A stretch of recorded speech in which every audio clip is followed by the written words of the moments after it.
Hello friends, this is Dr. Sunil Mulkani.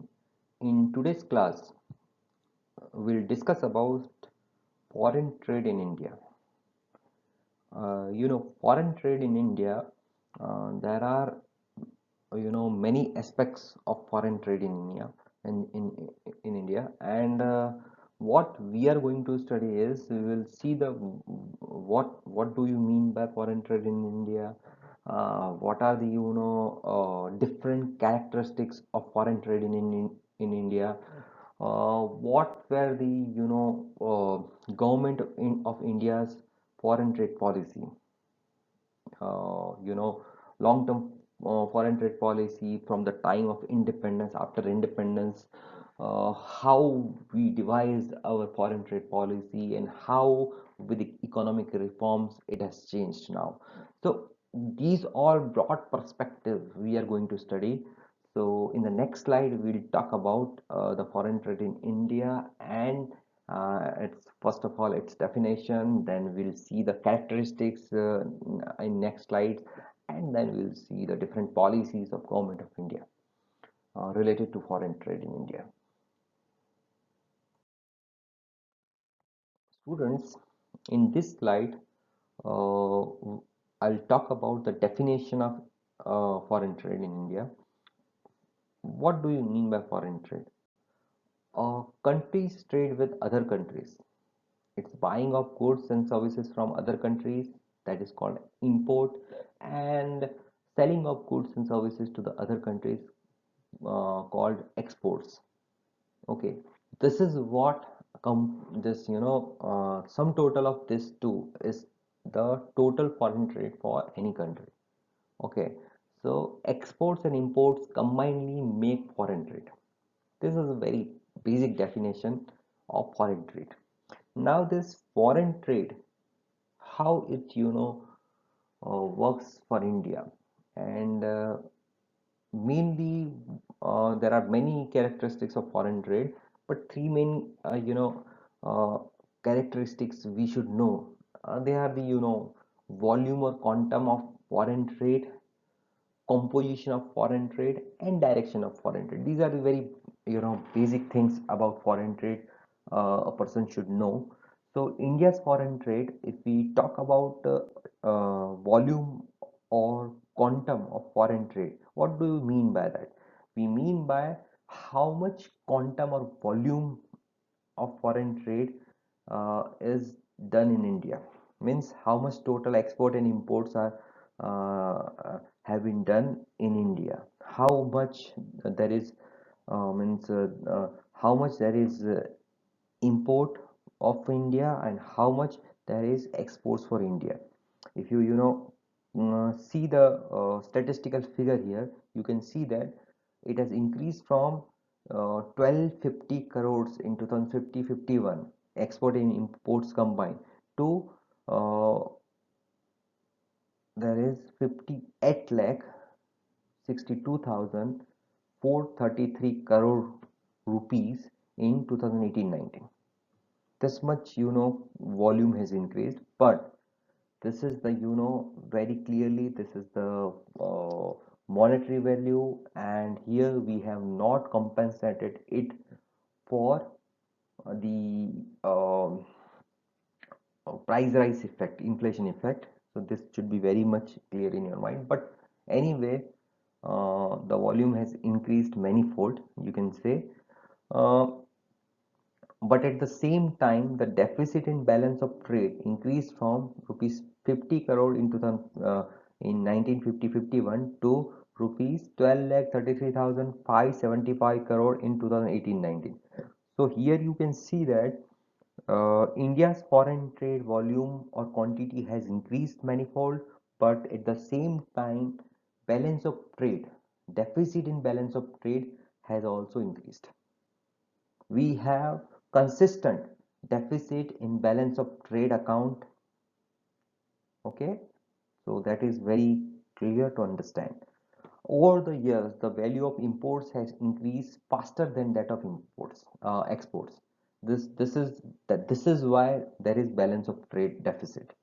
जब आप you can understand हमने इस स्लाइड में क्या बताया आपको कि कंट्री का जो फॉरेन ट्रेड होता है वो क्या होता है, उसका एक्सपोर्ट और इंपोर्ट को कंबाइन कर दिया जाए तो that is called as foreign trade.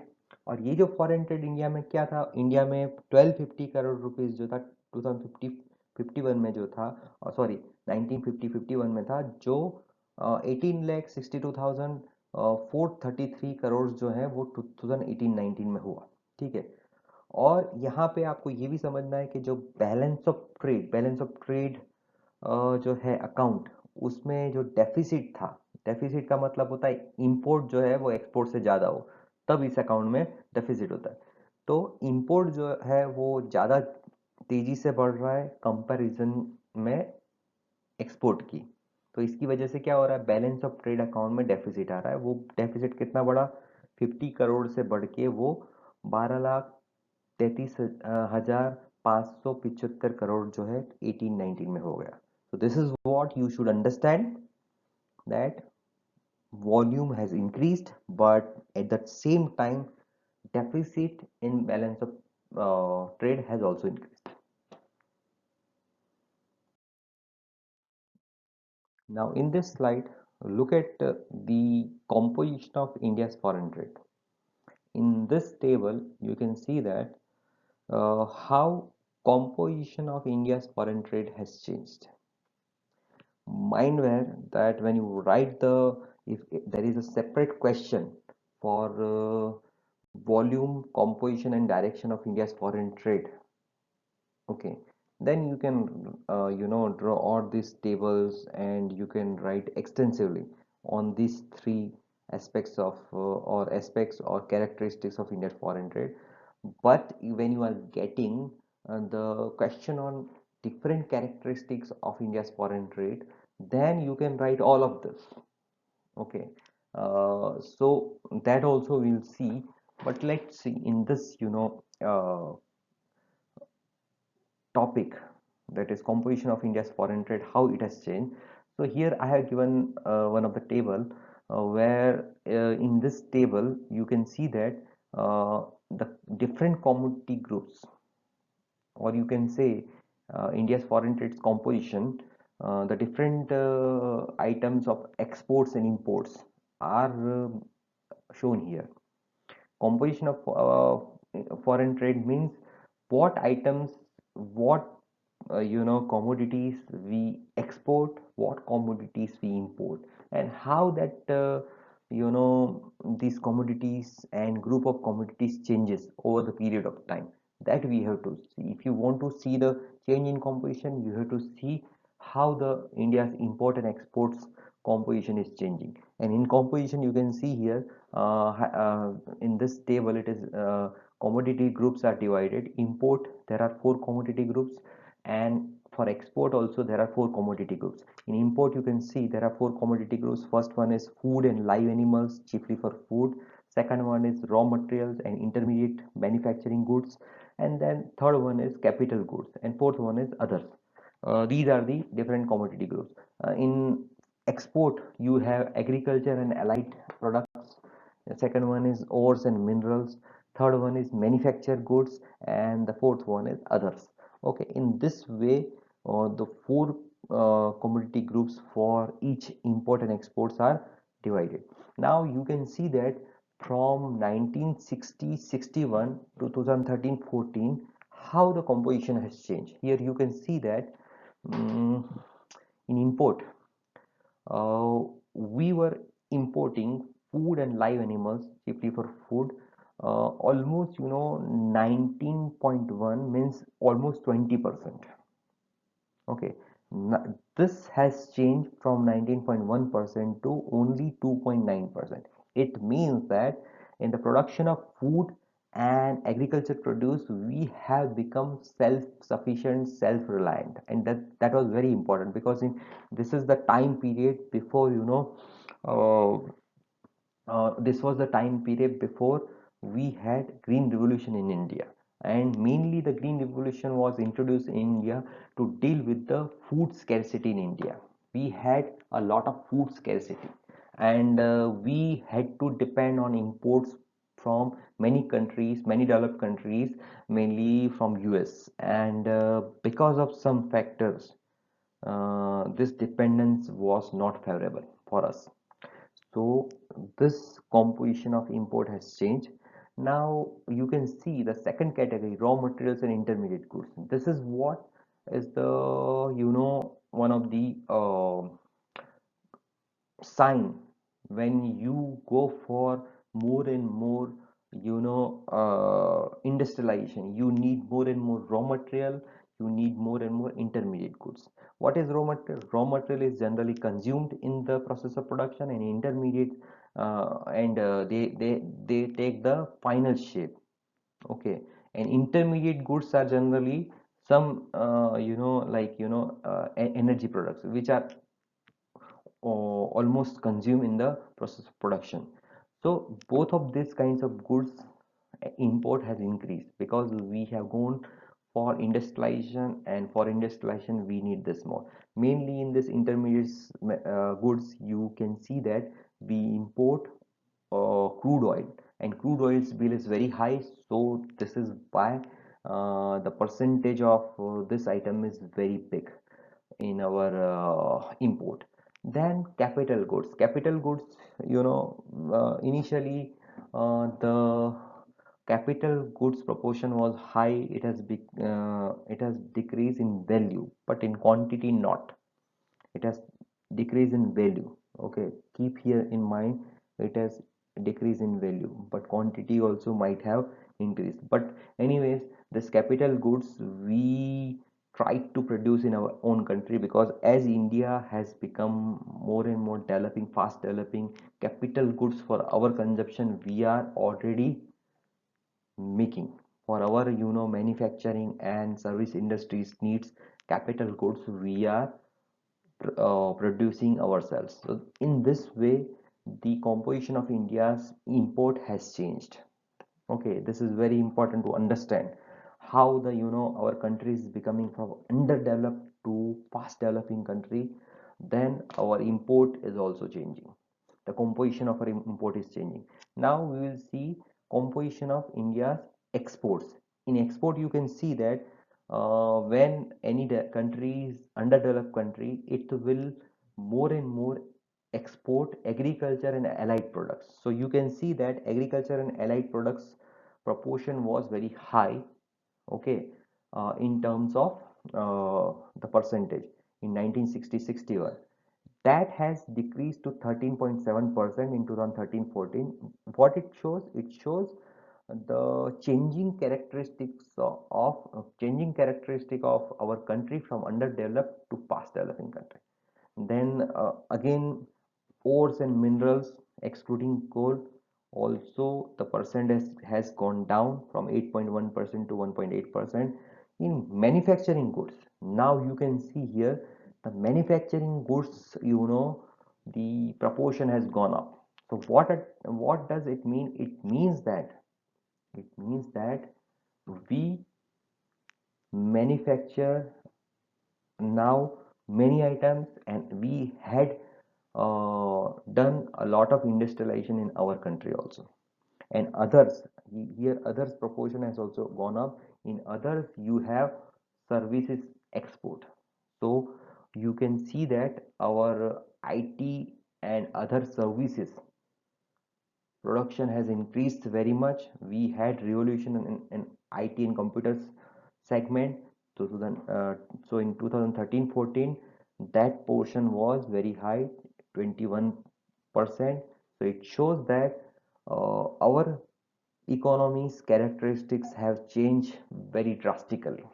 We have become from underdeveloped country to fast developing country. So in this way you can understand how the composition of India's foreign trade is changing. When you want to show the composition of foreign trade, you have to show the changing composition of India's import and export. Okay. In this slide, students, we will talk about direction of India's foreign trade. Direction of India's foreign trade means, direction of foreign trade means what? It means that with which country is doing its foreign trade, from which country import is coming, and from which countries imports are coming, and to which countries exports are going. If you see this thing, that is called direction of foreign trade. In India's case, we can see that these points will tell you something about India's foreign trade direction. India has trading relations with all the major trading blocs and all the geographical regions of the world nowadays. In the past, it was not the case, because India's trading relations was with very few countries. But now India has trading relationship with all the major trading blocs and all the geographical regions of the world. There has been significant market diversification in India's trade in recent years. This has helped the country to cope with the sluggish global demand, which owes to a great extent to the Eurozone. Now you can understand that India has diversified its market. India's trade is not limited to few countries now, so it has helped India to cope with sluggish global demand. If global demand is slow, still India is doing trade with many regions, many countries. So India is able to cope up with its this problem of sluggish demand. The third point is region-wise, India's trade share to Europe and America has declined, while that of Asia and Africa has increased over the period of time. So you can understand that India's trade with its traditional partners has actually declined. You can why it was very much, because we had British Empire, and due to British Empire we were doing most of the trade with England and Commonwealth countries. But nowadays, in recent time, India's foreign trade with multiple countries, other developing countries, Asian, African countries, has increased manifold. So this is what our direction of foreign trade has diversified. It has increased. So this is what we can understand. During 2013-14, India's export share to Europe was 18.6%, and that of America was 17.3%. On the other hand, the export share to Asia stood at 49.4%, and that of Africa stood at 9.9%. The top five countries of export are USA, UAE, China, Hong Kong, and Singapore. So in this way, you can understand that our export has diversified. India's exports has been diversified. So that is what the importance of the direction of India's foreign trade. आप समझ सकते हो कि जैसे पहले India का जो foreign trade का डायरेक्शन था, वो मोस्टली वो किस कंट्रीज के साथ था, हमारे जो ब्रिटिश एम्पायर की वजह से वो इंग्लैंड और दूसरी कॉमनवेल्थ कंट्रीज के साथ ज़्यादा था। लेकिन धीरे धीरे करके जैसे हम हमें we got independence, after independence आज़ादी मिली, उसके बाद हमारा जो ट्रेड है वो डाइवर्सिफाइड हुआ, और हम एशियन और अफ्रीकन कंट्रीज के साथ भी ज़्यादा ट्रेड करने लगे। अभी हमने जैसे देखा कि हमारा जो एक्सपोर्ट 2013-14 में जो मैंने आपको बताया, तो वो जो डेवलपिंग कंट्रीज में बहुत ज़्यादा हो रहा है, और हमारा एशियन और अफ्रीकन कंट्रीज के साथ ज़्यादा हो रहा है। इसी तरीके से the fifth point है, you can understand at regards to the direction of imports. During 2013-14, Asia accounts for the highest percentage share in India's total imports with a share of 60.8%. तो 61% जो है वो शेयर इंपोर्ट का कहाँ से आ रहा है, एशियन कंट्रीज में से, followed by Europe 15.6% and America 12.8%. The top five countries for imports are China, Saudi Arabia, UAE, USA, and Switzerland. This is what you can understand, that now Asian countries and African countries has been also playing a good part in terms of India's foreign trade. So our import and exports direction has changed. You can understand that thing. So in this regard, you can write in your exam about India's foreign trade direction. You can write about in volume of India's foreign trade, how it is changing. You can write about the composition of India's trade, how it is changing. You can write about the direction of India's foreign trade, how it is changing. These three, if you know one question, if it asks, you can, with all the statistical information, you can write the answer. But if you know the characteristics are asked, these three also you have to write, and many more. That is what we are going to see in the next slide.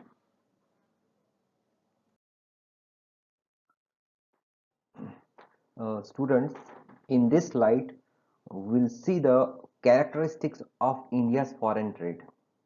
Okay, you have already seen three of the very important characteristics, that is, the change in volume, change in composition, and change in direction of India's foreign trade. That is what you can write here also. In this also, some of the characteristics we have already discussed, like you can see here.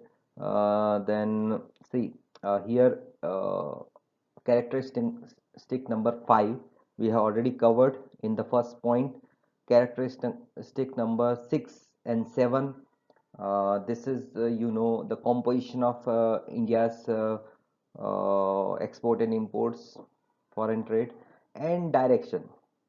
This 5, 6, 7, and 8, these four characteristics we have already covered in the previous slides.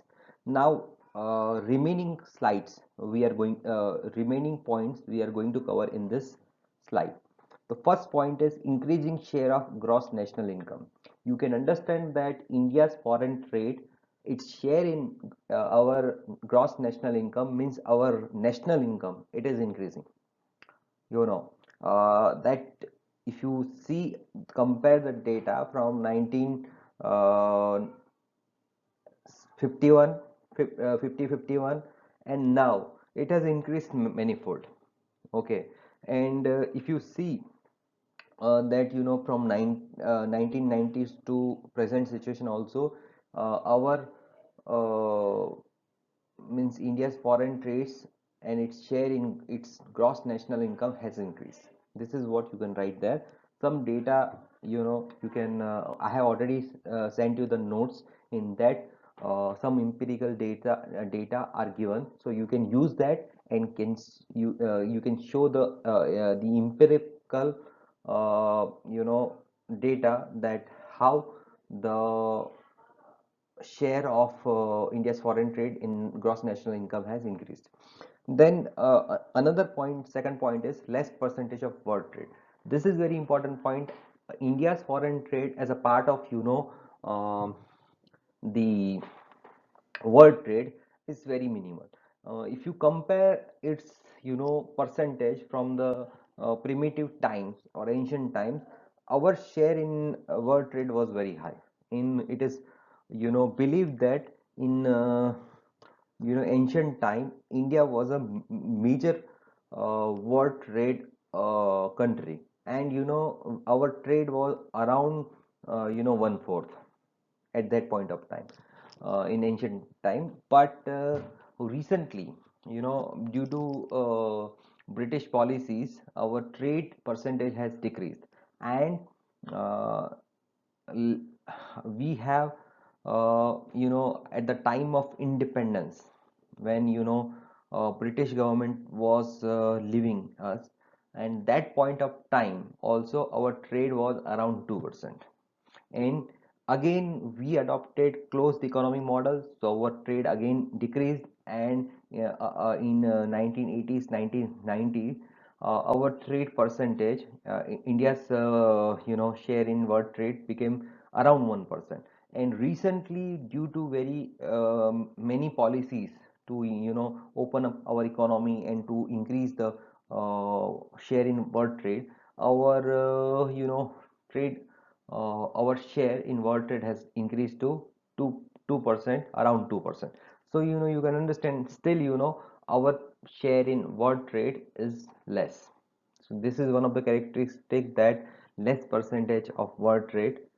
Okay, the third one is oceanic trade. Oceanic trade means India's most of the trade is taking place to oceans.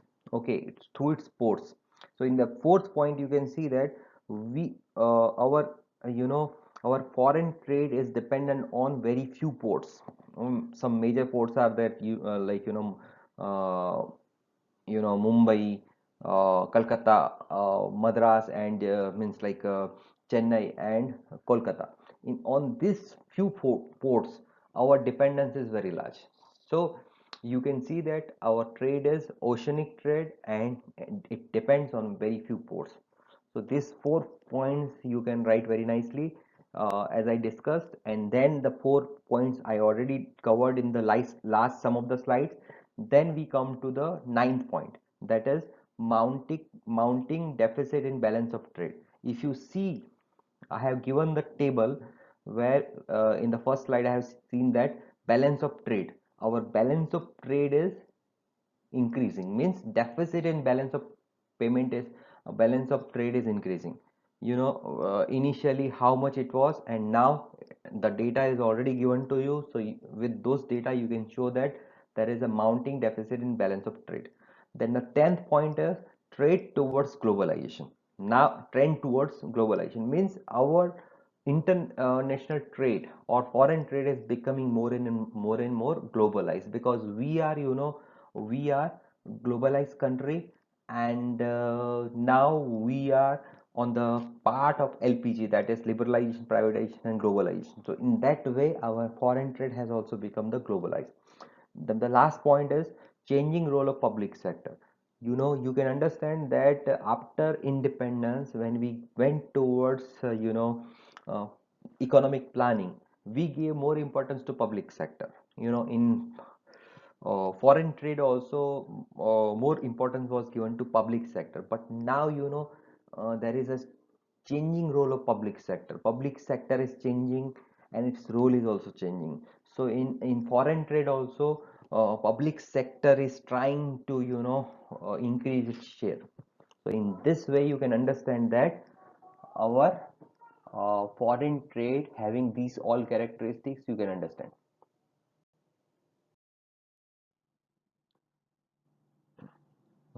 Friends, in this slide, you can see the international trade policies of India since independence. In this slide, I have not given many points. There are, two policies uh, after independence: import substitution policy and exports promotion policy. Government of India has followed these two policies.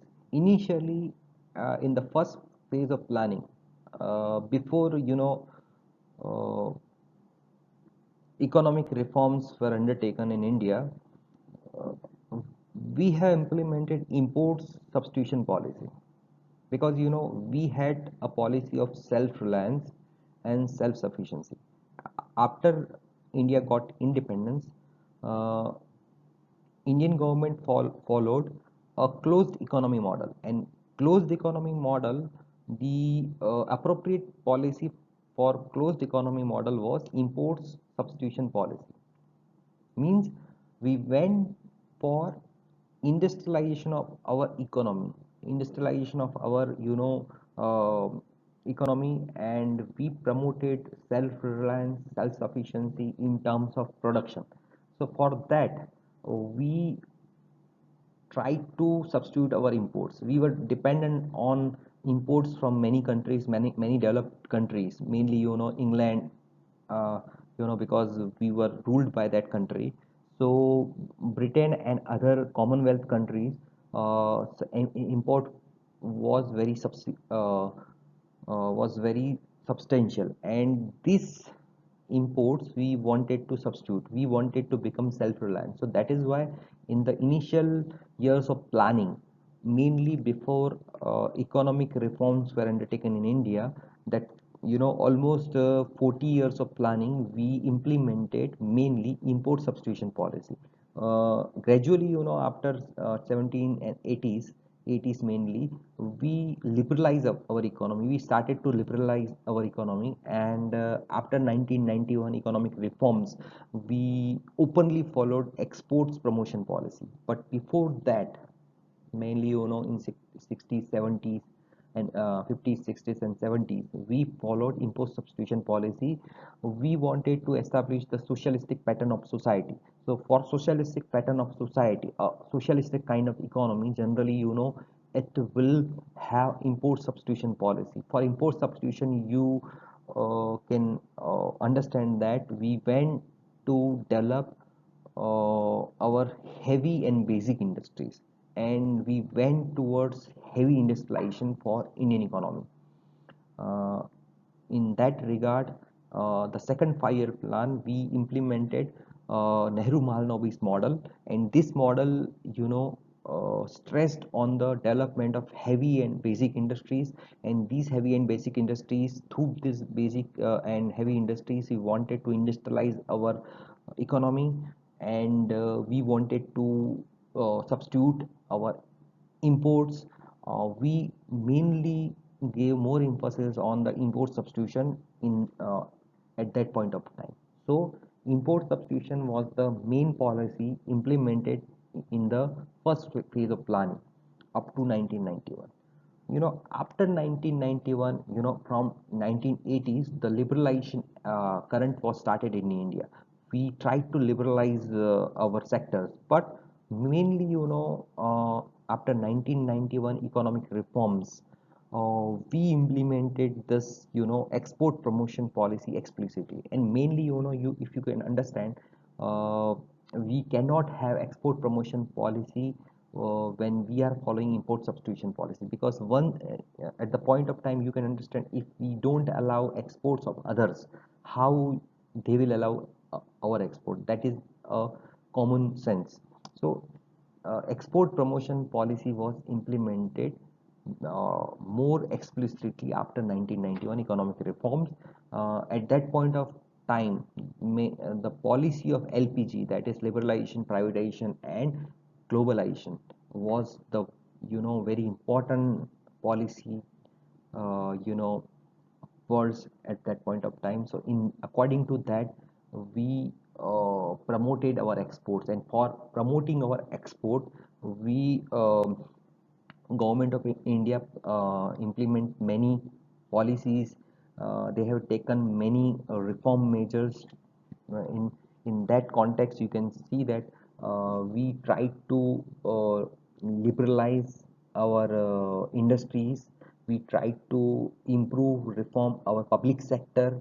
Public sector was reformed and liberalized to promote exports. Our private sector was also promoted. It was also liberalized from many bondages which were having a lot of restrictions. So those all things undertaken together can be said as export promotion policy. Specifically for export, also many steps were undertaken by the government, like um, export promotion zones were created, then special economic zones were created, and these export promotion zones and special economic zones were specifically designed to promote our exports. So these are the very important policy measures. Apart from that, for the machinery which was used in for export industries, we have given uh, mm, capital subsidies were also given, that people, industries can use more modern technology. For that, if they are importing some machinery, then though on those machineries, many the concessions were given on the import duties. So these kind of many steps were taken to promote our export. Not only uh, we tried to explicitly promote our policy export, but implicitly many other policy measures were designed to promote our exports. So many steps were taken after 1991 to promote our exports. In foreign trade policy also, many export promotion measures were taken. So I have given in the class also, I have given notes also. Those things you can specific statistical information you can use, and you can write this short notes. These two short notes can come, or the short notes on foreign trade policy can come. In that also, foreign trade policies, if you are writing export import substitution policy or export promotion policy, if you are writing, you have to substantiate it. You have to give the statistical data. In that statistical information, fact based answer should be written. So in this way, I'm here concluding this India's foreign trade unit here. Thank you so much.